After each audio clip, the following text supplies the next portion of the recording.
नमस्कार। बॉलीवुड की जीवनी लेकर हाजिर हो गई हूँ मैं। और आज की जीवनी में हम बात करने वाले हैं आशा पारेख जी के बारे में। जी हाँ, आशा पारेख 60 के दशक की मशहूर अभिनेत्रियों में से एक है। 1959 से लेकर 1973 तक वह बॉलीवुड फिल्मों में टॉप अभिनेत्रियों में शामिल रही। बहुत कम उम्र से ही उन्होंने फिल्मों में काम करना शुरू कर दिया।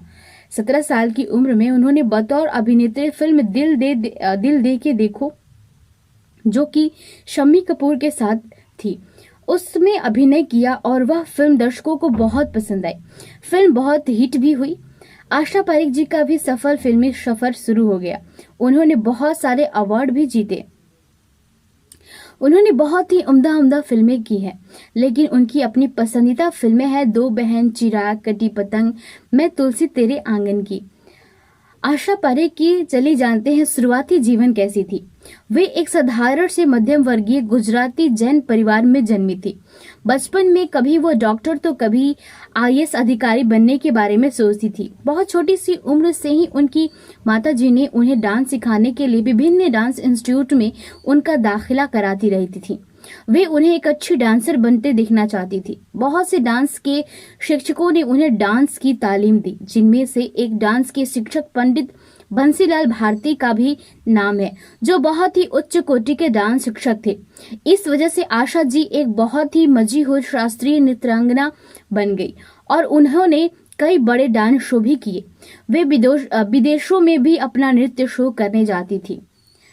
आशा पारेख जी अभी बहुत सक्रिय हैं। वह एक डांस एकेडमी भी चलाती हैं, जिसका नाम है कारा भवन। आशा पारेख बहुत ही खुश मिजाज और जिंदा दिल इंसान है। वे बहुत ही उदार प्रवृत्ति की हैं। वे बहुत सारे सामाजिक कार्यों से भी जुड़ी हुई हैं। इस वजह से उनके नाम पर मुंबई में एक अस्पताल का नाम दिया गया, द आशा पारेख हॉस्पिटल। आशा पारेख जी भारतीय सिनेमा आर्टिस्ट एसोसिएशन की अध्यक्ष भी रह चुकी हैं। इसके साथ ही उन्होंने 1994 से लेकर 2000 तक भारतीय फिल्म सेंसर बोर्ड की महिला अध्यक्ष के पद का भार भी संभाला, जो कि इतिहास बन गया, क्योंकि इससे पहले किसी भी महिला को यह पद प्राप्त नहीं हुआ था। वह पहली ऐसी महिला बनी जो भारतीय सेंसर बोर्ड की अध्यक्ष बनी। उन्होंने कभी शादी नहीं की, लेकिन उनका नाम फिल्म के निदेशक नसीर हुसैन के साथ जोड़ा रहा।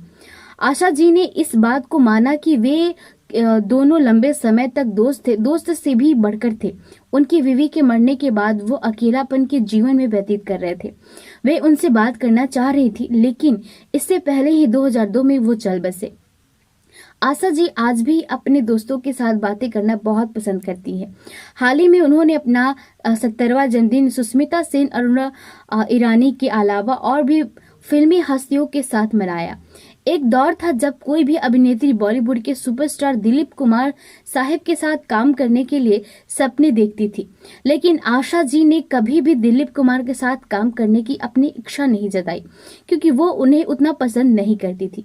शम्मी कपूर उनके पसंदीदा हीरो रहे हैं। उन्होंने उनके साथ 4 रोमांटिक फिल्में भी की है। हमेशा वो एक दूसरे के साथ मस्ती करते रहते थे और शम्मी कपूर उन्हें छेड़ते हुए भतीजी बुलाते थे और आशा जी उनको चाचा बुलाती थी। आशा पारेख के परिवार में उनकी माता जी, जो कि मुस्लिम थी और जिनका नाम सुधा पारेख था, तथा पिता जो कि हिंदू थे और उनका नाम प्रणा पारेख था। उनके माता और पिता दोनों ही अलग अलग धर्मों से थे, लेकिन फिर भी इनका परिवार साईं बाबा का भक्त था। एक समय जब वो अपनी माँ के साथ ट्रेन में यात्रा कर रही थी, तब उनकी माँ ने देखा कि कुछ यात्री उनके लाडले के चेहरे के भावों को देखकर आनंदित हो रहे हैं। तब से उनकी माता जी को यह एहसास हो गया था कि वो कुछ अलग करेंगे। आशा जी अपने माता पिता की इकलौती संतान है, इसलिए वह अपने माता पिता की बहुत लाडली भी थी। अपनी माता जी की मृत्यु के बाद वह बड़े बंगले से एक छोटे से अपार्टमेंट में रहने लगी।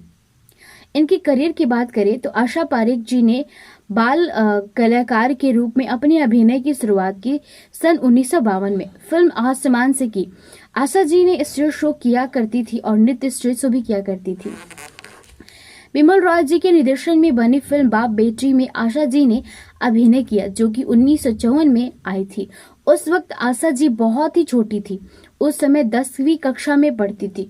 यह फिल्म बहुत ज्यादा नहीं चली और आशा जी को निराशा हाथ लगी। आशा पारेख जी ने कुल 90 फिल्मों में काम किया। उनके फिल्मों के नाम जैसे जब प्यार किसी से होता है, घराना, छाया जो कि 1961 में आई थी, फिर वही दिल लाया हूँ, मेरी सूरत तेरी आंखें, भरोसा, बिन बादल बरसात जो कि 1963 में आई, बहारों के सपने, उपकार जो कि 1967 में आई थी, प्यार का मौसम, साजन, महल, चिराग, आया सावन, झूम के, ऐसी बहुत सारी फिल्में हैं। 2017 में एक पत्रकार जो कि आशा जी के दोस्त भी हैं, खालिद मोहम्मद द्वारा उनकी ऑटोबायोग्राफी लिखी जा रही है। तो आज के लिए बस इतना ही। बहुत कुछ जाना हमने आशा पारेख जी के बारे में, बहुत सी ऐसी बातें हैं जिन्हें मैं नहीं बता पाई हूँ। अगले एपिसोड में बताने की कोशिश करूंगी। एक बार और मैं आपको बताऊंगी आशा पारेख जी के बारे में। आज के लिए बस इतना ही। अगर आपको इनकी हिस्ट्री अच्छी लगी हो तो कमेंट जरूर करिएगा। इनकी मूवी के कौन से गाने आपको अच्छे लगते हैं वो भी कमेंट करके जरूर बताइएगा। और जाते जाते चैनल को सब्सक्राइब जरूर करिएगा और लाइक करिएगा, शेयर भी जरूर करिएगा। नमस्कार।